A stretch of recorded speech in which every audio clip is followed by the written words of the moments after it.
Tite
Srila Prabhupada ki Nama Om Vishnu Padaya Krishna Prestaya Bhutale Srimate Bhaktivedanta Swami Iti Namine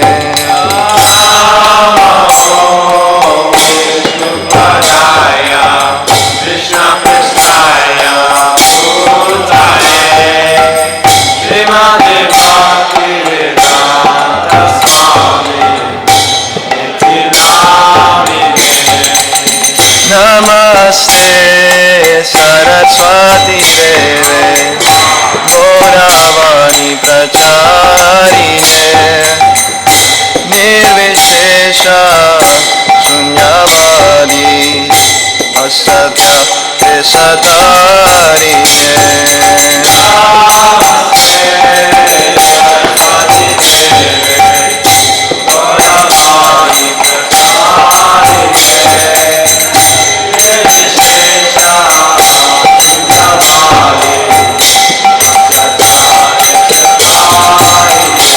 Jaya Shri Krishna Chaitanya Prabhu Nityananda Shri Advaita Gadadha Shri Vasadi Gaura Bhaktavinda Shri Krishna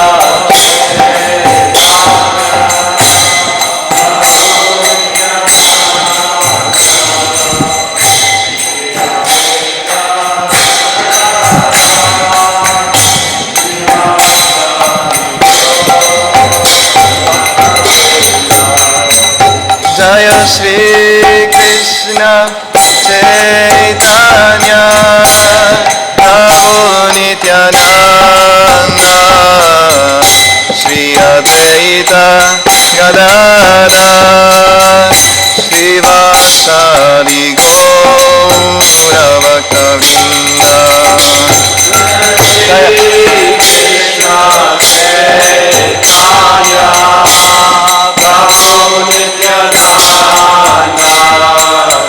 Shri Advaita Gaura Bhaktavinda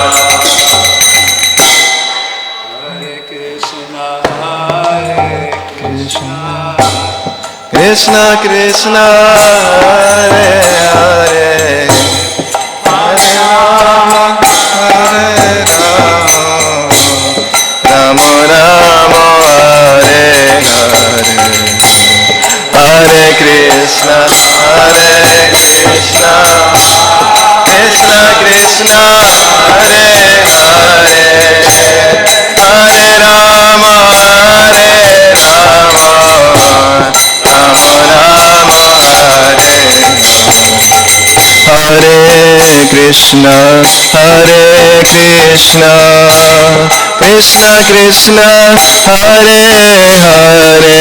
Hare Hare Rama Hare Rama Rama Rama Hare Hare Hare Krishna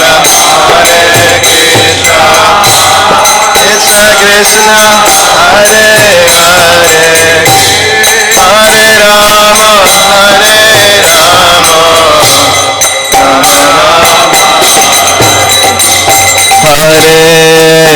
Krishna Krishna Krishna Krishna Hare Hare Hare Rama Hare Rama Rama Rama Hare Hare Krishna Hare Rama Hare Krishna Krishna Krishna Krishna Hare Hare Hare Rama Hare Rama Rama Rama Hare Hare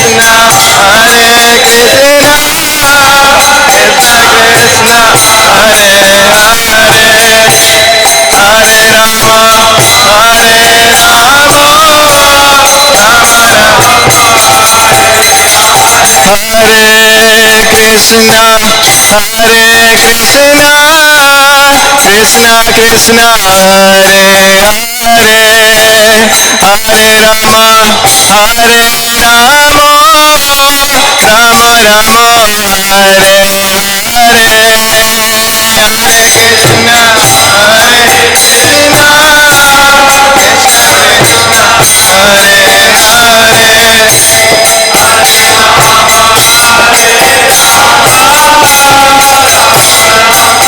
Hare Krishna, Hare Hare Krishna, Hare Krishna, Krishna Krishna, Hare Hare, Hare Rama, Hare Rama, Rama Rama, Hare Hare,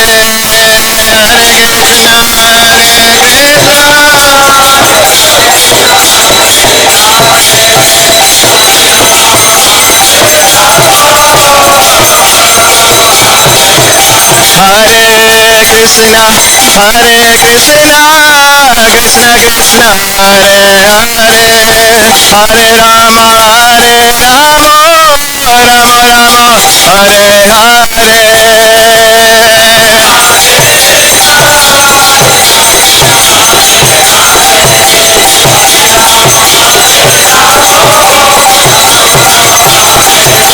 Hare Krishna, Krishna Krishna, Hare Hare, Hare Ram, Ram Ram, Hare Hare.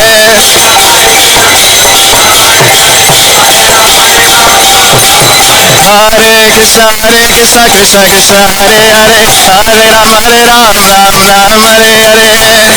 Hare Krishna,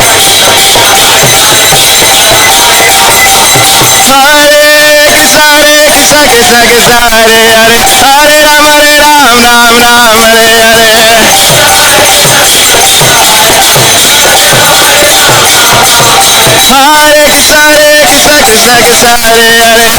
Krishna, Hare Hare, Hare Ram, Ram Ram, Hare Hare.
spiritual masters, mercy. Friend of the poor and Lord and Master of the devotees, O Master, be merciful unto us. Give us the shade of your lotus feet. May we spread all over.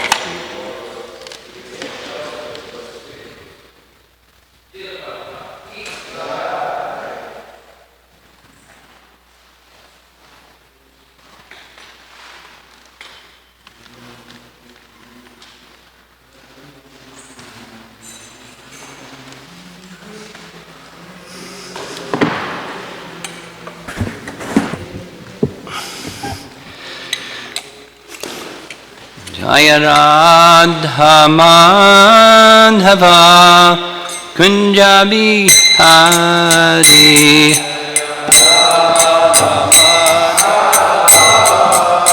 Kunja Bihari Jaya Radha Madhava Kunja Bihari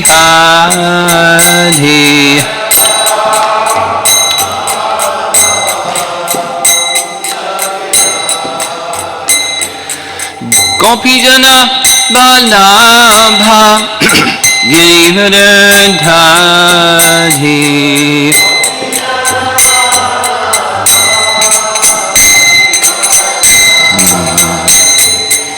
Gopijana Balabha Giridhari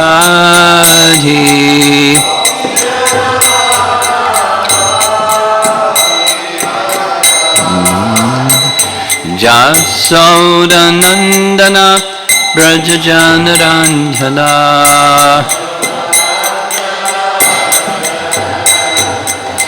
Jasodanandana Brajajanarandhana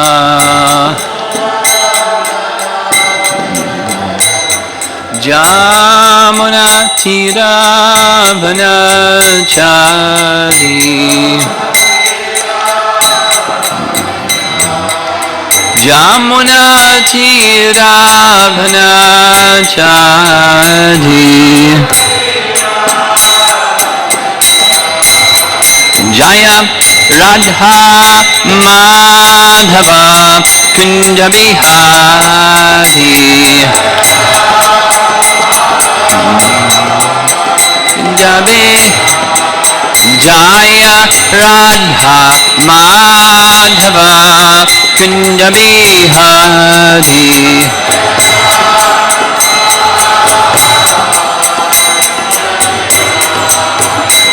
Gopijana Balabha Giridhari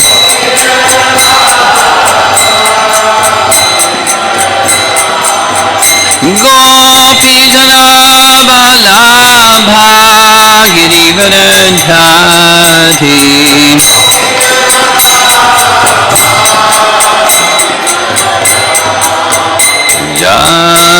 Jasodanandana Brajajanarandhana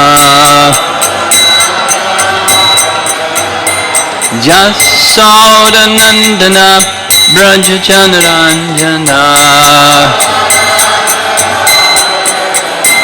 Jamuna Tiravanachari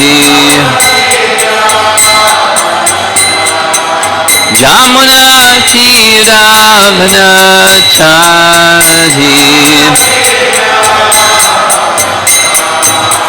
Jaya Radha Madhava Kunja Bihari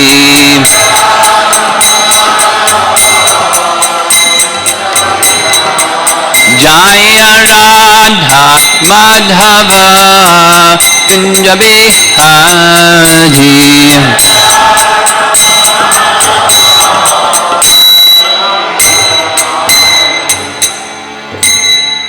Jaya Vishnupad Paramahamsa Astatarasatasti Srimad His Divine Grace A.C. Bhaktivedanta Swami Srila Prabhupada Ki Ananta Koti Vaishnavrinda Ki Grantaraj Srimad Bhagavatam Ki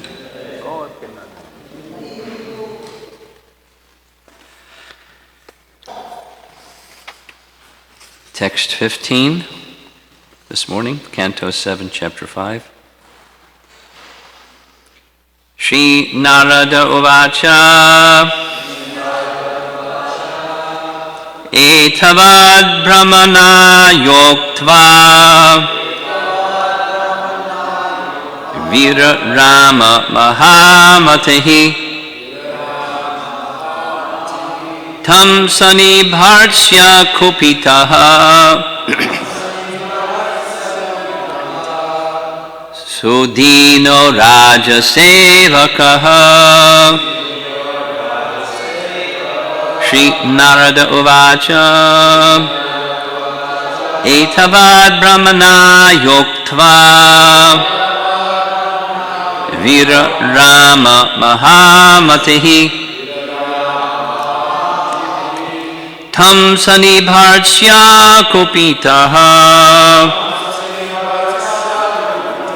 Sudino Raja Sevakaha.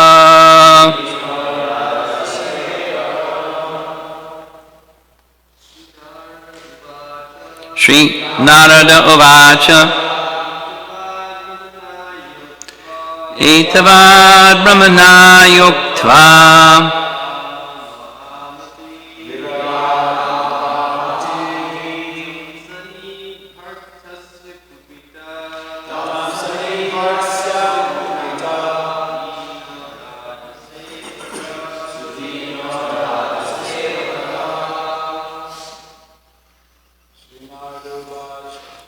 Shri Narada Uvacha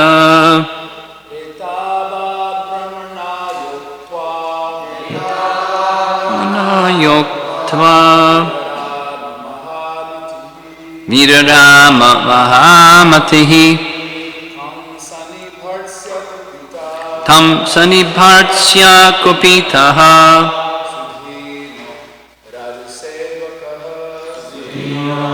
Rajasevakaha. Shri Narada Uvacha Etavad Brahmana Yoktva Vira Rama Mahamatihi Tam Sanibharsya Kupitaha Sudino Raja Sevakaha. Shri Narada Uvacha Etavad Brahmana Yoktva Vira Rama Mahamatihi Tam Sanibharsya Kupitaha Sudino Raja Sevakaha. Shri Narada Uvacha Etavad Brahmana Yoktva Vira Rama Mahamatihi Tam Sanibharsya Kupitaha Sudino Raja Sevakaha.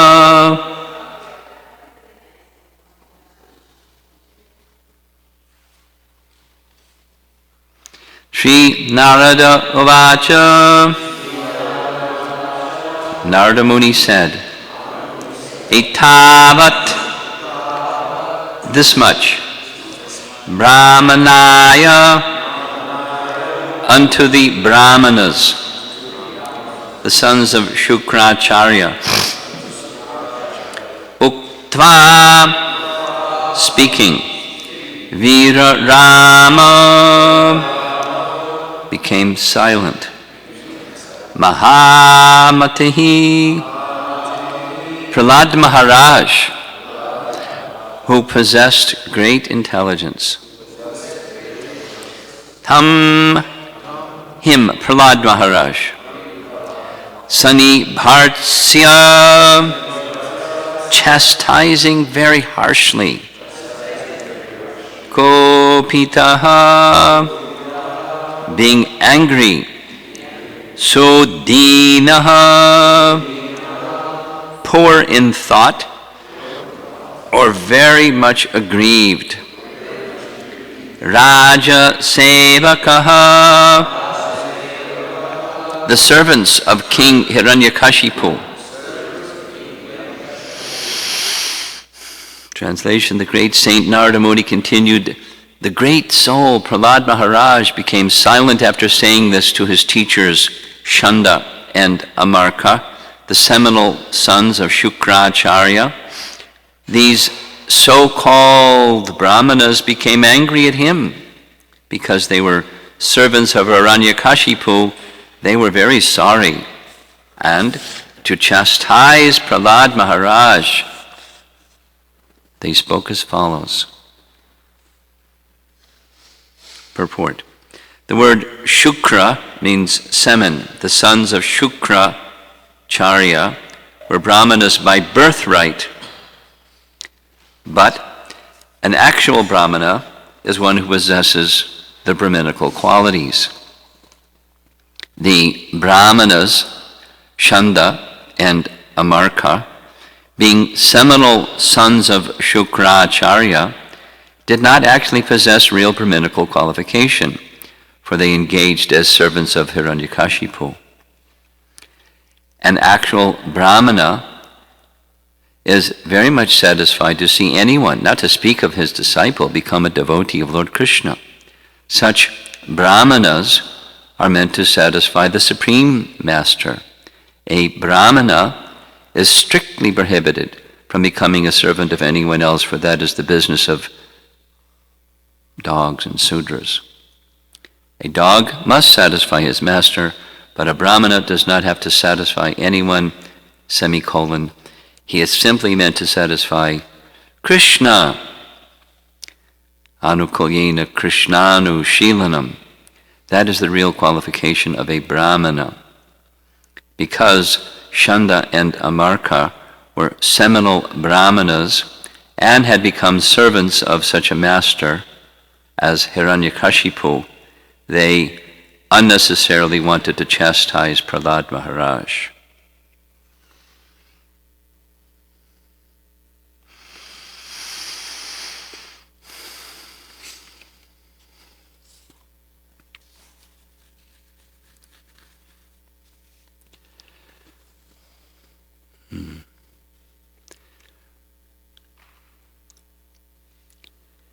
Some of you may be familiar, when I was reading this, thinking of the essay or paper, composition that Bhaktisiddhanta Saraswati Thakur had prepared, Brahmanism and Vaishnavism, to address an assembly of scholarly persons who were having a heated disagreement, bordering on life-threatening disagreement between the merits of the superiority of a Brahmana, or eligibility and superiority, in turn, of a Vaishnava.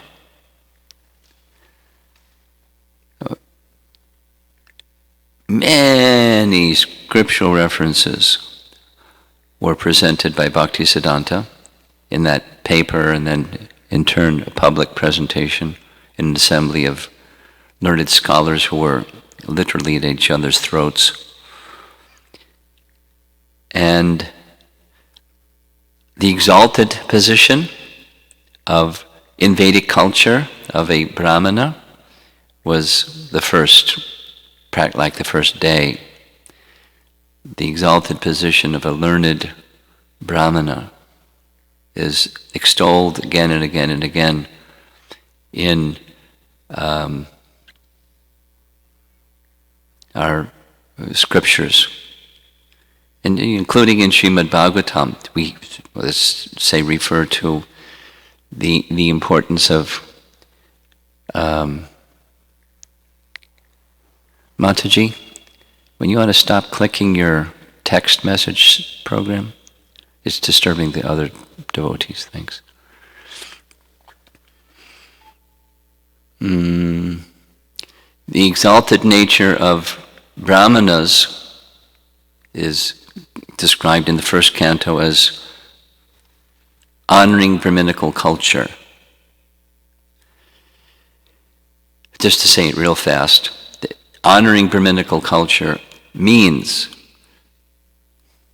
in the perspective of Srimad Bhagavatam, brahmanas that are the kind of brahmanas that are being spoken of in the purport, brahmanas meaning that they know what is Brahman, they know the absolute truth, and the absolute truth in the second half of Bhaktisiddhanta's paper, the second day, was explaining this point. To know Brahman means to know the Supreme Brahman, to know the personality of Godhead, because Brahmano hi pratishtaham, amongst many, many, many references, that which is the effulgence comes from the effulgent. The Bhagavan feature of the Supreme is the ultimate feature of the Supreme, upon which rests Brahman. So Brahman realization is a partial realization. We all know these teachings.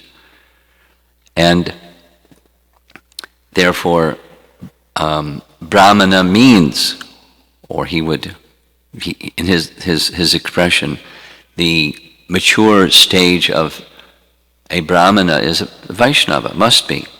To know Brahman is a duty of or qualification of a Brahmana. And the mature realization of Brahman is Bhagavan, the personal feature, which a subset of which is both Paramatma and Brahman. Maybe some of you remember Radhika Raman's presentation when he was here, I think. He did his PhD thesis on a segment of one of the 6 Sandarbhas, just to appreciate. His PhD thesis at Oxford University was on 4 verses from Paramatma Sandarbha. So imagine how many PhD theses can be rendered out of the entire Paramatma, the entire Sandarbhas. His language is that when Bhagavan, in the sequence of the Sandarbhas, there's Tattva Sandarbha, Bhagavat Sandarbha, Paramatma Sandarbha, Krishna Sandarbha. Those are dealing with Sambandha. And Jiva Goswami starts with Bhagavat Sandarbha, the understanding of Bhagavan. So someone may raise the question, someone has raised the question, well, why didn't he start with Brahman, then Paramatma, then Bhagavan? Because that's how it's presented in Srimad Bhagavatam, that one verse, Vedanta tat tattva vidas tattvam yajnanam advayam brahmeti paramatmeti bhagavaniti shabhyate. So shouldn't it be 1, 2, 3 instead of 3, 2, 1? And his response to that is no, because Bhagavatam presents Bhagavan. And Bhagavan, we did this when we covered our Vyasadev's trance, his realization in trance. Radhika Raman's presentation is when the fullness of Bhagavan is suppressed, meaning not all of Krishna's qualities in Goloka Vrindavan are manifest, then we have Vishnu or Narayana. Yes, 60 qualities, and then there's 64 qualities. So the fullness of Bhagavan is Krishna in Vrindavan. And then there's Narayana, which is the same, they're in the same tattva. And then the Vishnu features, they have that aspect also. It's a nice word, suppressed. The fullness is not exhibited. So the Paramatma feature of the personality of Godhead is, we say, Krishna is in the heart of every living entity. Krishna is in the heart of every living entity. as in the form of his expansion as Kshirodakshay Vishnu. That's an expansion of an expansion. Or to make it like really crystal clear in English language, a portion of a plenary portion. An expansion of an expansion. But even the portion of a plenary portion means the fullness of Bhagavan Sri Krishna is not fully manifest in Krishna in the form as Paramatma within the heart. Krishna is within the heart of every living being. And there are some aspects of him that are shared by Krishna himself. Anyway. To know Brahman or to know Paramatma does not necessarily indicate knowing Bhagavan. One may know Brahman, but not know Paramatma. So a Vaishnava is one who at least is knowledgeable of and accepts the position of being subordinate servant of Vishnu. That's what Vaishnava means. Worshipper of Vishnu, Vaishnava.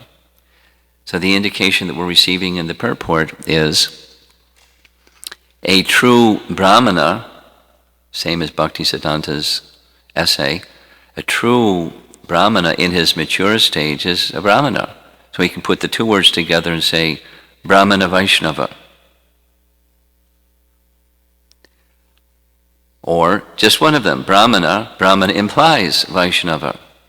And then conversely, Vaishnava implies, at least if one continues to pursue proper Vishnu worship, particularly according to the Pancharatrika system provided within the Vedas, then one becomes a qualified Brahmana, which is what the Gaudiya tradition observes. And that was in fact the issue that Bhaktisiddhanta was kind of mediating. It gets a little touchy or like technical. Specifically, a Vaishnava may do this and that, but those that are seminal Brahmanas say something that a Vaishnava cannot do is perform rituals. They cannot be the priest that performs rituals. Sacrifices according to the Vedic culture, according to that perspective. You must be born in a certain family, and born in a certain family be trained according to the procedures of Brahminical culture, and then receive, after that training, receive Upanayana, Brahminical, these Gayatri initiation, and then further studies of the Vedas, and then take a deep breath, and then you can do the rituals. That's that perspective. There are explicit verses. Rupa Goswami goes into this.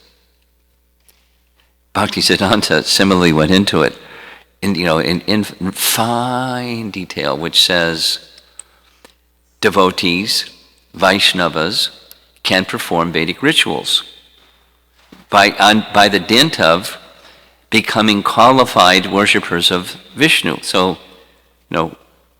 we're worshippers of Vishnu, or being trained to be worshippers of Vishnu. It takes training. It's not snap your fingers, okay, I believe, like some ideas of modern theology says, I just accept such and such and voila. It's not that. It requires very clearly training. If an uncultured person can become cultured. A person without prior sanskaras, prior purificatory rituals, can become, that's one path, the Vaidika path, and then the Pancharatrika path. I hope I'm not losing our new people. But the system that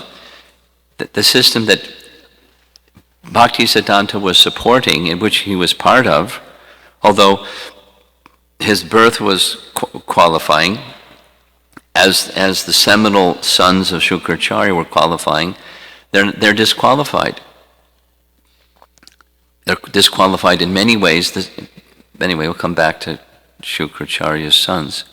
Just the principle first. One becomes qualified by submission to the practices or the procedures followed by the Panchatrika system. Exactly that was the issue that was being contested in this assembly. And volumes of scriptural support for to the fact that one who is trained according to the Panchatrika system becomes not only qualified to perform rituals, but is better than one who is qualified to perform rituals. It's the mature fruit or the mature stage of being a Brahmana, that is to understand Vishnu. And that's, it's an easy thing to say, understand Vishnu. Part of it starts with proper hearing and a theoretical understanding and acceptance. And as we were discussing the other evening, it actually requires realization, purification, application, and exhibiting the qualities of. But the first quality, well, what does Krishna say in Bhagavad Gita about the symptoms of knowledge? There's two that are highlighted. It's chapter 13, texts 8 through 12. Acharya Upasana, and what's the Sanskrit for accepting the position of Krishna? Undivided devotional service to Krishna. Mai chananya yogena bhakti avyabhicharini. Yes? Mai chananya, cha ananya. Mai chananya yogena bhakti avyabhicharini. Undivided devotion to the personality of Godhead. That's it. One who has that position, then the other qualifications follow. Yes? That's what the scriptures, that's what Bhagavad Gita is teaching. And all other symptoms of knowledge follow. And that's transcendental knowledge. Not just knowledge of how to do a ritual. Because one who may have knowledge of how to do a ritual and not know transcendence. There's a little description. Just here's an example, a nice example.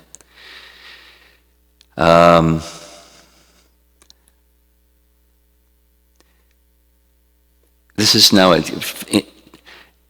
other Puranas glorify Srimad Bhagavatam as the superlative amongst all the Puranas, and to identify what is its characteristics. One of them is where Hayagriva speaks transcendental knowledge to the Ashvini Kumaras. Who are the Ashvini Kumaras? Ashvini Kumaras are physicians. Vaidya, they're physicians in the heavenly kingdom. And the Ashvini Kumaras wanted transcendental knowledge. They're physicians. They had knowledge. They knew they were thoroughly, vastly learned in one section of the Vedas, and they knew the ABCs of the Vedas. But they wanted transcendental knowledge. So they went to a very liberal person named Dadichi, who had transcendental knowledge, not just the other kind, the Vedic knowledge of how to do rituals and other things. So Dadichi, being a liberal Brahmana, he said, "Sure, I'll give you transcendental knowledge, but I'm busy right now with some activities. Just come back a little bit later."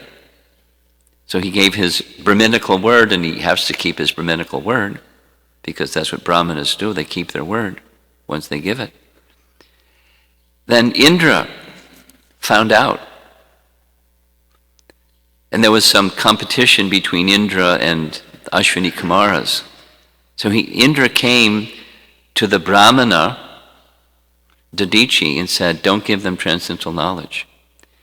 They're just physicians. They're not demigods. They're physicians in the realm of the demigods. And if you give them transcendental knowledge, I'll cut off your head. So, what's a nice Brahmana to do? Keep your word or lose your head. So after some time, the Ashwini Kumaras came back and said, okay, we're ready. Are you ready? He said, well, I finished what I was doing, but there's a little problem. What's that? Indra said, if I give you transcendental knowledge, he's going to cut off my head. But I have to keep my word. And they said, well, we have a practical solution. We're royal physicians. We're heavenly physicians. Here's what we can do. We can cut off your head, put on a horse's head, and then through the horse's head, you can give transcendental knowledge. And then when Indra finds out you gave us transcendental knowledge, he'll come and cut off your horse's head, and we'll come back and put on your regular head. How's that?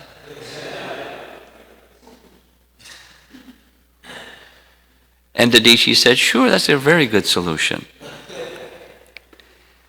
So they cut off his head, put on a horse's head. Through his horse's head, so his Veda Shira, or Ashva Shira, or each of those terms mean one who gives knowledge through the mouth or the head of a horse. Because Lord Vishnu accepted that form and gave that knowledge to the Kumaras in that way.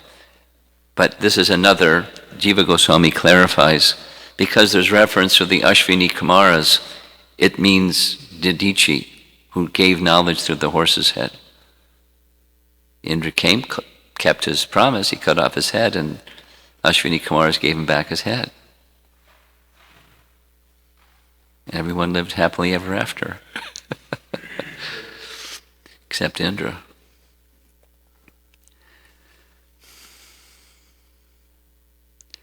So there's a distinction between, this is an example, there's a distinction between Vedic knowledge and transcendental knowledge. One of the appreciations specifically of Bhagavad Gita is it gives transcendental knowledge within the context of this great Mahabharata that teaches so many things including so many things, but dharma and adharma, good and evil, right and wrong, how a discriminating, pious person should lead their life. So much of that is also in Ramayana. But there are sections within Mahabharata, Bhagavad Gita being most prominent, but there are others that are especially focused on transcendental knowledge.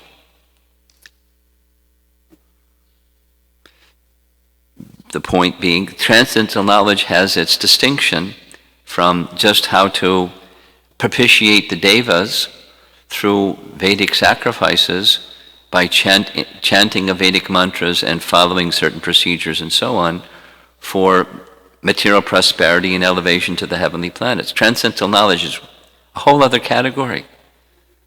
It's a whole other category. And Brahmanas, there are categories. Some just know how to do the rituals. They're called purohits. They're family priests that you want this or that. You go to the purohit who does a yajna for this or that. We're having a little discussion. I don't want to get too much into contemporary controversies, but I'll just touch on one. Please don't ask questions about it. There was this document floating around about Purushottam month. I didn't read it, but some of my godbrothers and godsisters read it, and they said, yikes, this is Karmakanda. Did you read the document? You heard about it. So that we observe, for example, we observe Ekadasi. It's Vaishnava practice. We observe Ekadasi. And there's degrees to which we can observe Ekadasi, and they're described in our literature, Vaishnava literature. You may know this, you may not know this, but those that aren't Vaishnavas, they also observe Ekadasi. And they have their rituals and their thises and that's in order to get this and that. And there's 24 of them every year, and they have different names, and this one you do those things, and you get, voila, you get health, or you get money, or you get something, good children, or things that people want in this world. Not Vishnu, but things of this world. So once upon a time, a devotee who wasn't exactly a devotee, but he was in a devotee dress, he made a translation of those Karmakanda things and published the book, and people went, wow, get these things, those things, Jai Jagadisha Hare. And it became popular for a while until the little light went on and said, wait a minute, this is not Vaishnava. It's fulfilling. So, Ekadasi and Ekadasi. The Vedas and the Vedas. There's elevation and there's transcendence. And we observe Ekadasi, we observe Purushottam month, we observe auspicious occasions, we have procedures and ceremonies and things. We have yagyas. Vishnu, our lives, the training that we're receiving is Vaishnava training to go to the realm of transcendence. So this verse, back to the Bhagavatam, Prahlad Maharaj is called Mahamati, one who possesses great intelligence. And what's the symptom of his great intelligence? Well, the fundamental principle of great intelligence is he's taken shelter of Lord Vishnu. Now he's amongst those who take shelter of Lord Vishnu, he's great. But anyone who takes shelter of Lord Vishnu, they should be considered unique and special. Even if, there's a nice verse in Tattva Sandarbha, text 23, after establishing that there's a whole section that the Itihasas and the Puranas are Vedic. He goes on to describe, after saying, and now it's been established, the Itihasas and the Puranas are Vedic. He adds, the chanting of the holy name, of Krishna specifically, is such that one surpasses all these rituals, and it's to be understood that one has already achieved them all just by regularly chanting the holy name of Krishna. The holy name of Krishna is so super excellent, and says other things, statements from Scripture saying that. Similarly, this Puranic literature, and specifically the Srimad Bhagavatam, one who studies regularly Srimad Bhagavatam, all those things that one can achieve from those other activities, it's a subset. It's included. It's so special, so glorious. What is our qualification? Answer, 0 or minus. But somehow we receive some good fortune. What's that? The association of someone, our founder Acharya, to give this Srimad Bhagavatam in the holy name. And he's entrusted to us the opportunity, the privilege, the service of giving the holy name to others and the Srimad Bhagavatam to others. What's our qualification?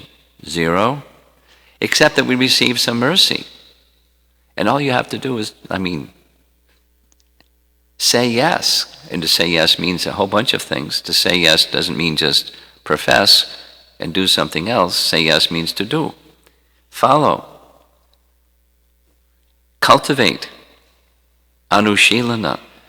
Cultivate the activities of bhakti and these endowments come. So once again, back to something spoken earlier, Krishna Eka Sharana, or Bhaktir Avyabhicharini. Just take shelter of the personality of Godhead and devotion to Him. And items of knowledge will come, and good qualities will come. The qualities of the Brahmana, in principle, they're accessible, that one can become decorated with them simply from taking shelter of the personality of Godhead. It's a very powerful process, even for disqualified people or unqualified people. Just descending mercy. We just say yes, in a broader way of saying yes. We follow. Turn your receivers on and keep receiving and connecting with that descending mercy, and one becomes lifted. There's effort, but one becomes lifted by mercy.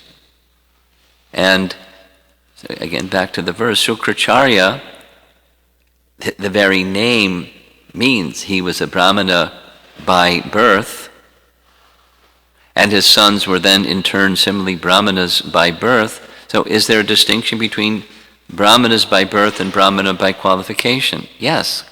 They were Brahmanas by birth, but disqualified. What was the disqualification? They were servants of Hiranyakashipu. I mean, not just Brahmanas guiding Hiranyakashipu, they were literally servants of Hiranyakashipu.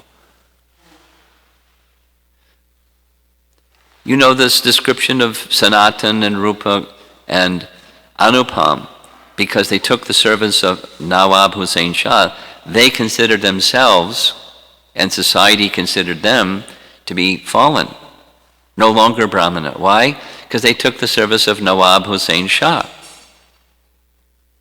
It's that simple. Now, they didn't lose their qualification. Why? Because they retained their position of servant of Vishnu or Krishna. But socially, they accepted we're fallen. They spoke of themselves that way. At the same time, they became great acharyas. So their Vaishnava humility didn't get lost when they became Vaishnava acharyas.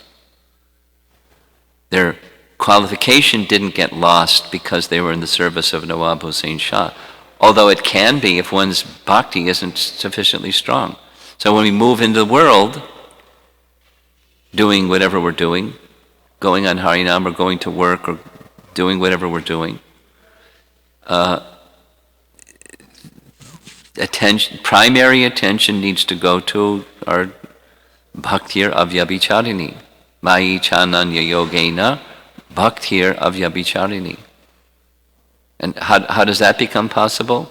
Acharya upasana, by shelter of the personality of a spiritual master, representative of Krishna. Then we have access. In Rupa Goswami's language, in Nectar Devotion or Bhakti Rasamrita Sindhu, it's Guru Padashraya. Same meaning. Guru Pada Ashraya, shelter at the feet of a spiritual master. To enter into the house of bhakti, the realm of bhakti. And what is that bhakti? Undivided devotion to the personality of Godhead. In its perfect stage, it's the residents of Vrindavan. They don't know anything but Krishna. They don't want to know anything but Krishna. Even if something else comes along, they don't know it, they don't want to know it. They only have devotion to Krishna, that's all. That's all, nothing else. To a superlative degree. But to cultivate that, the principle of shelter, just shelter in Krishna in our lives, whatever the expression of our lives may take. We're all individuals.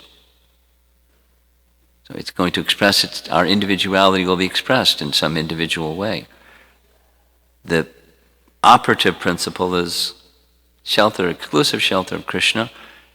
Cultivate that. In any case, that's bhakti.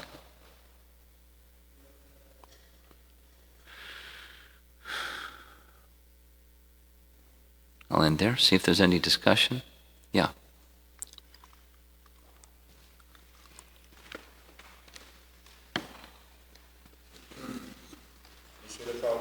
In Srila Prabhupada's purport, I'm hearing a strong element of a Brahmana's independence in terms of, because of him serving the Absolute Truth, the Supreme Lord, then he has this sort of supreme independence, where, not supreme, I didn't mean to use the word supreme independence, but he has this independence which isn't there in the other ashrams. The Kshatriyas are guided by the Brahmanas, and so on, etc. So my question is that within a Vaishnava society, like our own, like in Iskcon, then we don't have Brahmanas or persons with Brahminical qualifications. They have to manifest with cooperation. At the same time, their position of being independently, let's say, thoughtful, a word Prabhupada used before, it seems to me can be eclipsed in situations such as, for example, when we as let's say the GBC takes a particular stand on a particular issue, although there's been a divide in terms of the members, in terms of the conclusion of a particular topic, but by vote this is concluded this will be the stand of Iskcon on a particular issue. And there have been famous ones in the past concerning Bhakti, Jiva, Guru, and even a contemporary one which is getting a lot of attention these days is the homosexuality one. So there's a divide amongst persons with Brahminical qualifications and such thought. But then we take like a overall sort of stance, institutional stance, on a particular issue. So how do we reconcile the need for Brahma to manifest his independently thoughtfulness in regards to certain issues, at the same time not creating an imbalance in terms of the need to balance within an institutional scenario, or vice versa, the need to balance and then leaving aside the independently thoughtfulness that's necessary for Brahma? That's not a small topic.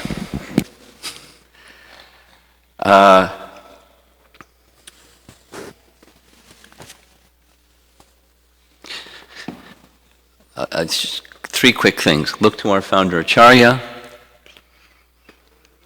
and he encouraged independent thoughtfulness. At the same time, he encouraged following. Another, just like bullet, is the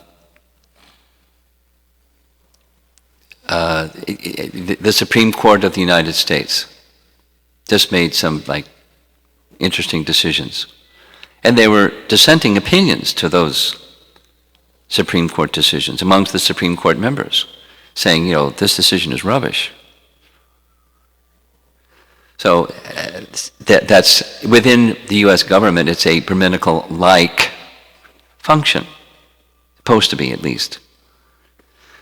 And they're not administrators, they're judicial, they're Brahminical, they're, what's right and wrong, based on the things that they're supposed to be looking at to decide what's right and wrong, or this or that. It's an intellectual or Brahminical function. But there's dissenting opinion. Now, the dissenting judge or judges in a 5-4 decision, what are they supposed to do? They express their dissenting opinion and they move with the prevalent opinion. Now, since that, some of those decisions, there's some governors and other people that say, harumph, I'm not going to comply. That's, part of democracy, I guess.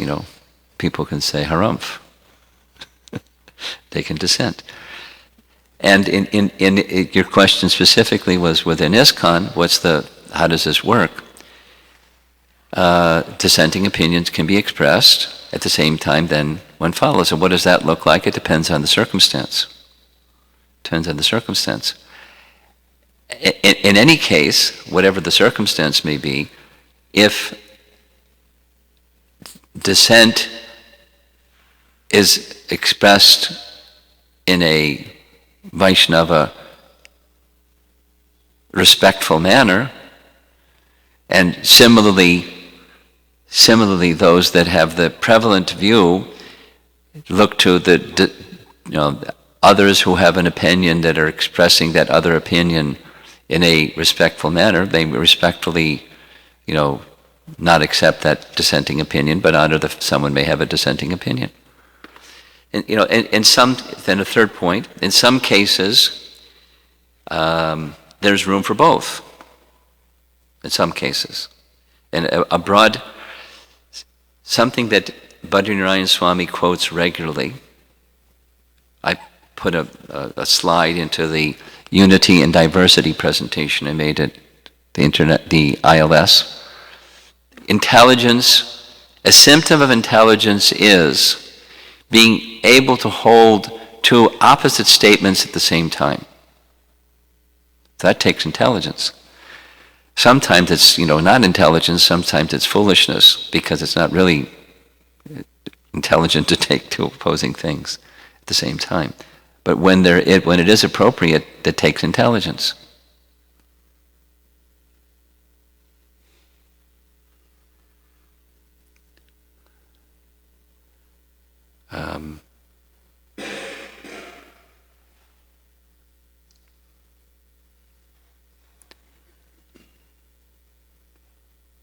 Then another point, it's related to this, but it has to do with culture and the absence of culture. And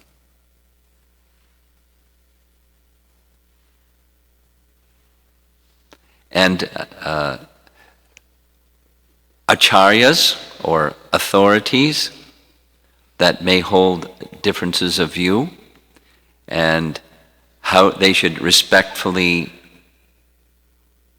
present their view, or respectfully disagree, and not like, a snotty kind of, all due respect, Prabhu, but you're garbage. Kind of, that goes on. That's not culture.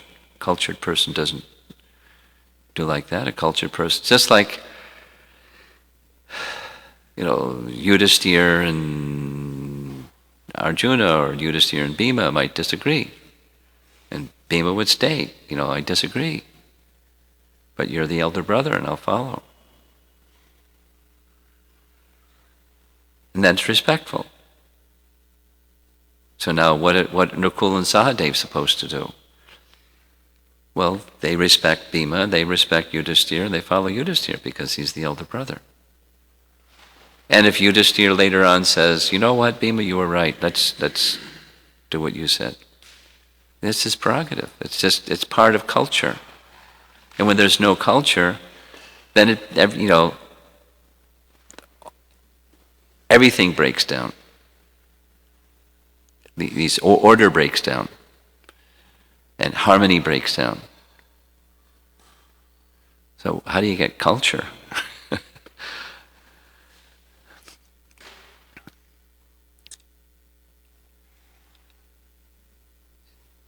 My understanding is, without respect, there's no culture, there's no relationship, there's no fabric, there's no social fabric.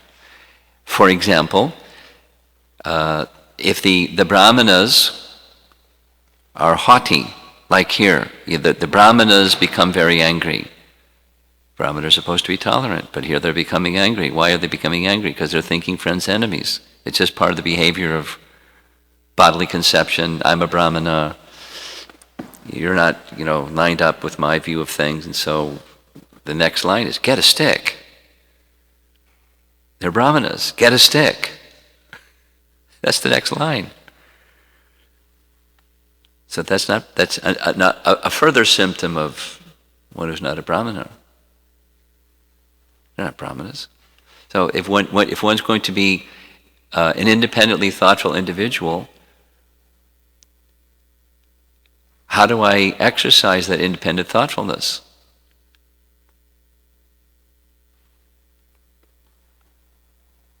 How do I respect the position of authority that's invested in some persons while I have a dissenting opinion? It's like, how does a member of a family disagree with the head of the family? Or what's the etiquette for that one? What's the culture for that one? and so on. So we don't understand these things so well, what to speak of live them, because we're not very cultured. And once again, so that the beginning part of that culture is accepting the authority of the personality of Godhead, and then that comes by the position of our acharya. So if we're going to accept within Iskcon at least, we have one founder acharya. And our founder acharya invested, specifically to your question, invested some responsibility, and with responsibility authority within the GBC, supposing the GBC makes a mistake. Well, others will be negatively impacted, but more so will be those that made the mistake. Ultimately, Krishna is in charge, and Krishna will correct. Because if Krishna isn't in charge, we're in big trouble. If Krishna is in charge, and that's the mission that we're following, Krishna will correct. If it's the principle of submission, Mayi Chananya Yogi, Krishna will correct. That's what he says in Bhagavad Gita. Chipram bhavati dharmatma. Personally, he intervenes and corrects. And he does. I've seen. Krishna personally intervenes and corrects. Now there may be some, let's say, some like random or wanton deviation, without referring to particular historical events. That has happened. Krishna corrected, and person got damaged, and Krishna's giving resources for that, repair of that damage, and it happens on a smaller scale. But one of the things that's the greatest damage of all is damaging of faith. And so if I have a dissenting opinion, I have to be very careful about how I express that dissenting opinion and not break the fabric of our founder Acharya's system of authority and responsibility to carry out what is authorized. It's very similar. What I'm saying is just the context different, but similar principle. The principle of being authorized to be guru on my order. So when there's the order given, that's the operative principle. And if the order isn't given, then one may be qualified and should not do. It's very delicate matter. I'll just give a practical example, aside from the practical ones that you mentioned. The Shastra Advisory Council, SAC, was requested, please do research on whether in the presence of one's guru, a disciple of guru may initiate. The paper said it was done historically. However, Bhaktisiddhanta and Srila Prabhupada were repeatedly clear and emphatic about no, not in the presence of. So that was the paper. And then by deliberation, it was mainly Radhanath Maharaj, indicated, however, when the order of the spiritual master is given, it must prevail. So in the case of the spiritual master instructing, I want you to initiate, it must be followed. So now the spiritual master should be honoring, there's the indication of the Shastra Advisory Committee, and there's Prabhupada and Bhaktisiddhanta. If Prabhupada or Bhaktisiddhanta had said, I want you to initiate in my presence, voila. And without that, no. So there's this very fine discretion matter that at least in a few examples, it was carried out. The spiritual master wished that their disciple in their presence accept disciples.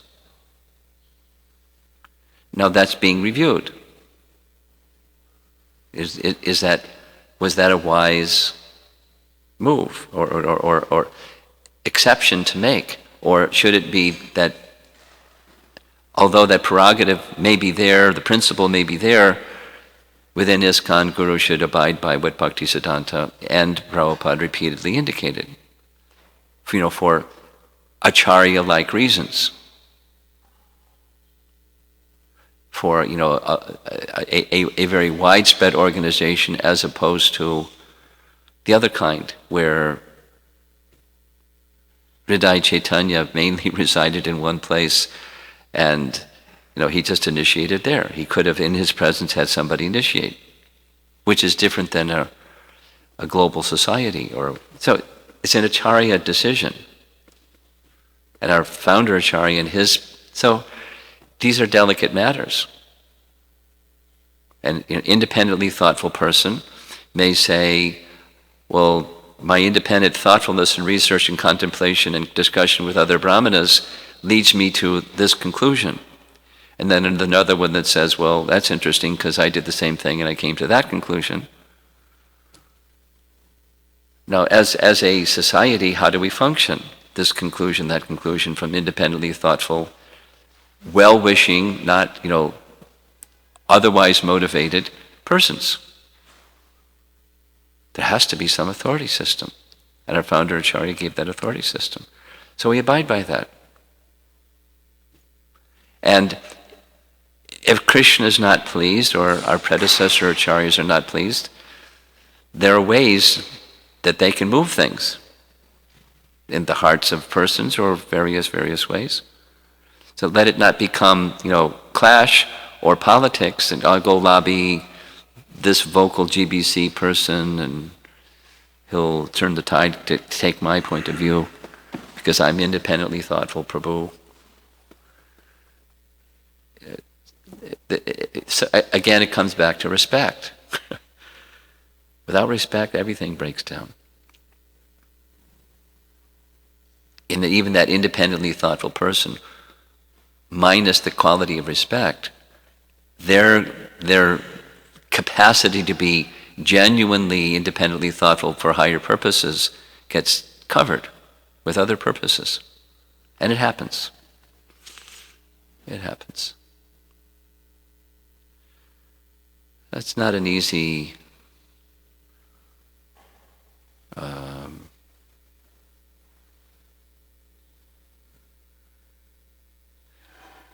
subject.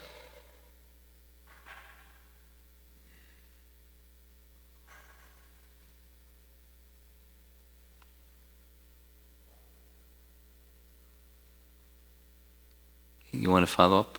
Yeah, just to clarify. Then you can take next. Go ahead. To clarify for me it's very clear, everything that you've just discussed, and the necessity in following an authority system, otherwise things break down. That's almost for me it just seems self-evident.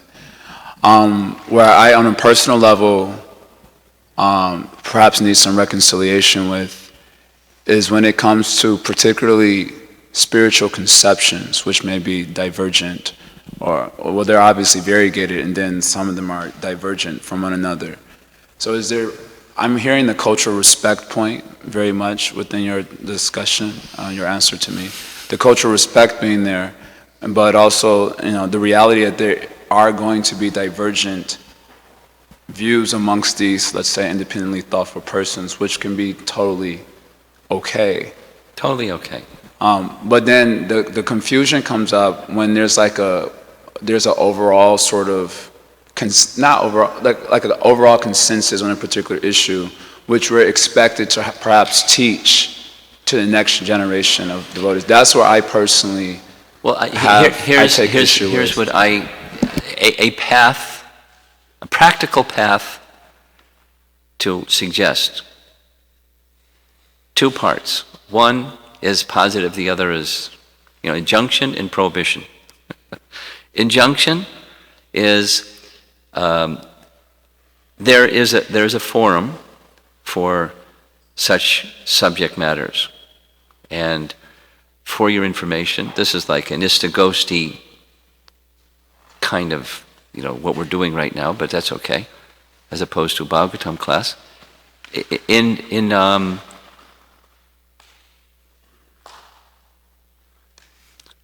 Amongst our GBC leadership, there's a growing sense, strongly growing sense, that GBC should do less of the executive function and more of the deliberative function.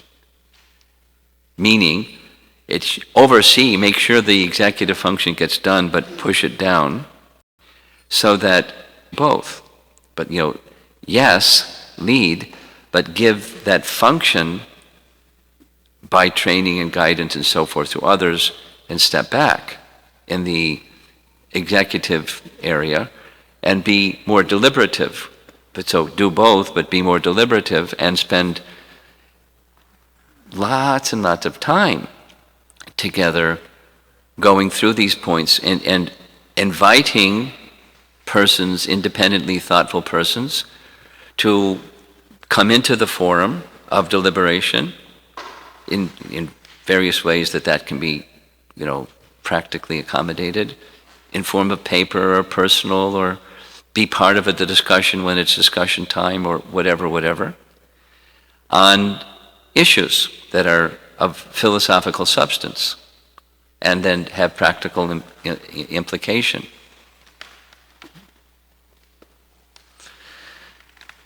Without giving the names of some of those topics, they're on the list.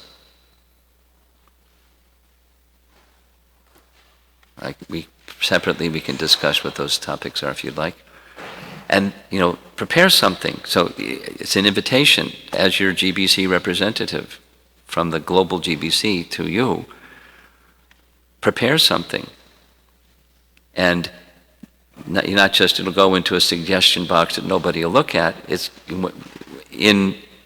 as time moves on, a number of very sensitive, important topics that just get pushed over there because we're dealing with administrative important things doesn't get dealt with, and it's not good. We need to take that on, and that means also inviting other independently thoughtful persons that are keen on the subject to be involved in the subject, the discussion of the subject, and the decision-making process, not just so that they'll be on board when we make our decision.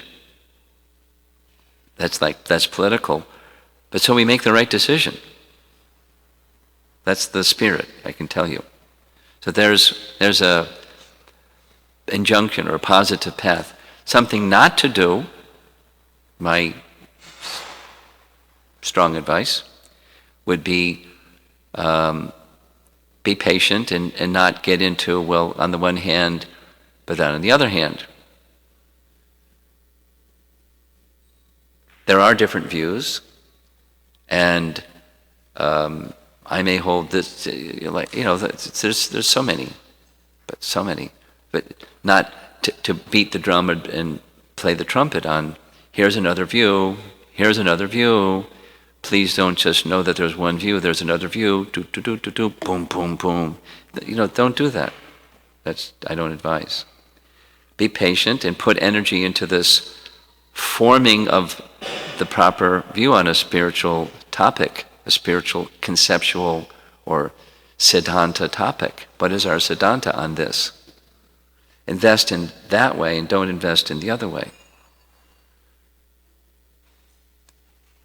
If it comes up, you can, we've talked about this. You can say, here's a view, I see that there's another view, and I feel invested in this particular subject, and I'm participating in, I've been invited to participate in helping to bring clarity to this particular topic. Next question. So then the next generation understands, there's different views. And it's not, I'm not going to make a big deal about it because the person that's teaching me is not making a big deal about it. What they're doing is they're participating, it's showing by example, participate in this more cultured way of addressing than, making division. That doesn't help. Aside from that particular topic, in principle, it teaches dissension as opposed to respecting unity and diversity. So those that are in the position of leadership need to be respecting unity and diversity. Those that are taking a function of giving guidance and training and association to newer devotees need to do it also. But it starts at the top, it has to come down. And then going forward in time,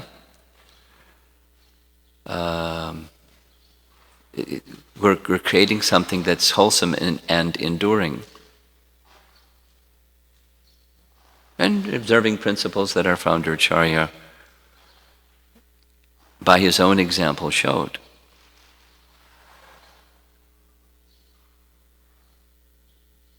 That's what Iskcon is when Prabhupada gave it. It's what it is today, and it's going forward and should be the same. You ready for your question? You have the microphone?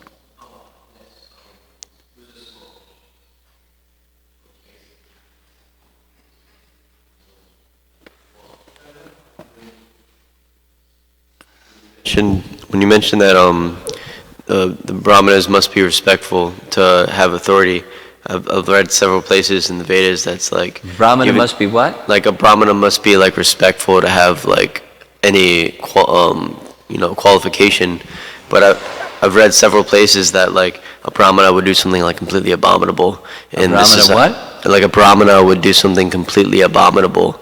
He would do something abominable? Yeah, like he would have some really bad character or something, and the mood was, oh, he's a brahmana, so we shouldn't punish him. Like he would do something of like bad character, but like the mood of like the authorities in that society would say, oh, well, he's a brahmana, so we can't punish him because he's under Krishna. An example might be like in the first canto when Sri curses Parshurama, she doesn't respond because he's like, anyway, he's a brahmana, so I don't want to set this precedent. That's what you're referring to? Okay. Or Ashvatthama.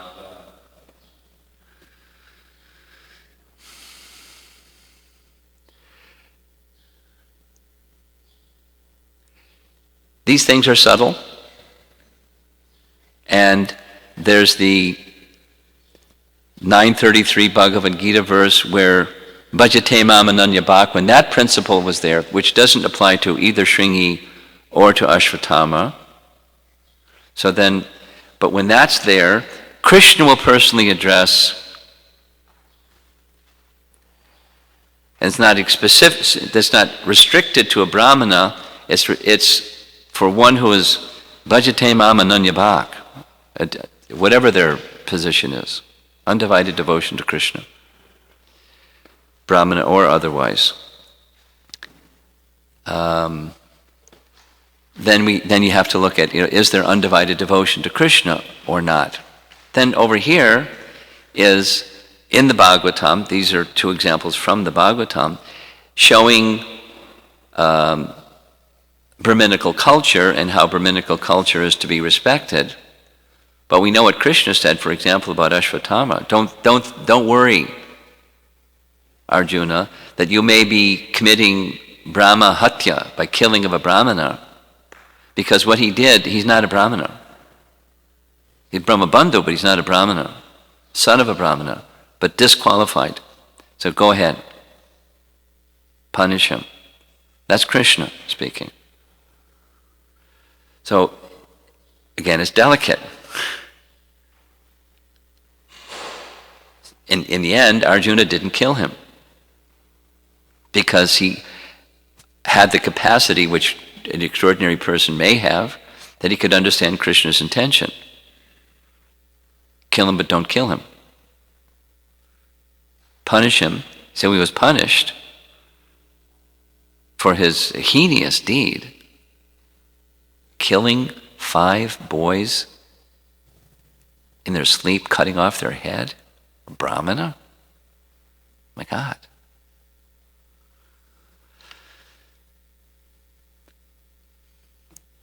So brahmanas are to be punished when heinous, non-brahminical activities are done. It's not brahmana, nor is it Vaishnava. Unless it's bhajate mamananyabhak, it's just one of those extraordinary things induced by Krishna, which, again, is delicate. How do we understand? So that there's a principle given in Bhagavad Gita. Krishna will correct those situations.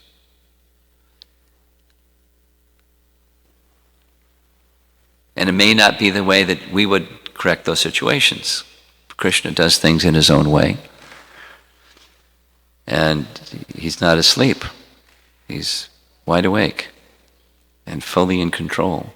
So circumstances may come in someone's life that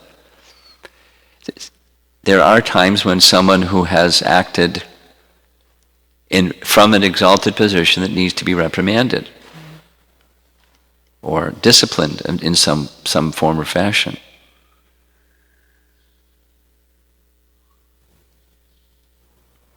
And it's a delicate matter, for the 5th time. Not easy to be. It's easy to say blah blah, and it's another thing to understand this is an act that has, if I do or if I don't do, it has consequences. If I don't do, there's consequences. If I do, there's consequences. What's the right thing? Not easy. But there are certainly cases where brahmanas are to be disciplined.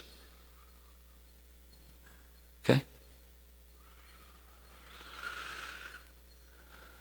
Anything else? Hemangi, you got something? Okay.